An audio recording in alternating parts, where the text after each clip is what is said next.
Mahi blood ఇవ్వడంతో చిన్ని బ్రతుకుతుంది. చిన్ని ఇక మహిని చూసి చాలా థ్యాంక్స్ మ్యాడీ. నువ్వు కానీ లేకపోయుంటే నేను ఏమైపోయి ఉండేదాన్నో అనేది అంటూ ఉంటే, అదేంటి మధు అలా మాట్లాడుతున్నావు? ఇప్పుడంతా పర్లేదు కదా నీకు అంటూ ఉంటే, పర్లేదు చాలా థ్యాంక్స్ మ్యాడీ అనైతే చెప్తూ ఉంటుంది. ఇక విషయం తెలుసుకున్న నాగవల్లి ఒక్కసారిగా కోపం అయిపోతుంది. నా శత్రువుకే నువ్వు రక్తం ఇచ్చి మరీ సేవ్ చేస్తావారా అంటూ కోపం అయిపోతుందనమాట. కానీ తన శత్రువు అన్న విషయం చిన్ని తన శత్రువు అన్న విషయం ఈ మహికి తెలియదు. అయితే నాగవల్లి కోపం అయిపోతూ ఉంటుంది. అలాగే మహి ఇంక నేను వెళ్ళొస్తాను, జాగ్రత్త చిన్ని అని చెప్పని వెళ్ళిపోతాడనమాట మధు అని. ఇక డాక్టర్ తన ఫ్రెండ్ అనమాట, నాగవల్లి ఫ్రెండ్, మహికి చూడు ఎంత పెద్ద దెబ్బ తగిలిందో ట్రీట్మెంట్ చేయండి అంటే ఇంక ట్రీట్మెంట్ చేస్తూ ఉంటుంది.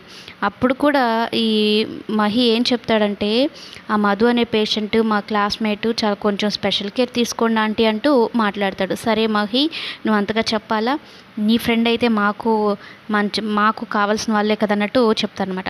కానీ ఇక్కడ ఒక పెద్ద ట్విస్ట్ ఏంటి అంటే, బాలరాజు కూడా అదే హాస్పిటల్కి వస్తాడు. ఓవైపు చిన్ని బెడ్ మీద ఉంటుంది, మరోవైపు నాగవల్లి మహిళ ఇద్దరు కలిసి బాలరాజుకి దగ్గరగా వెళ్తారనమాట. ఏ ఒక్కరు అంటే ఇద్దరు ఎవరు చూసుకున్నా కూడా కథ వేరే లెవెల్లో ఉంటుంది.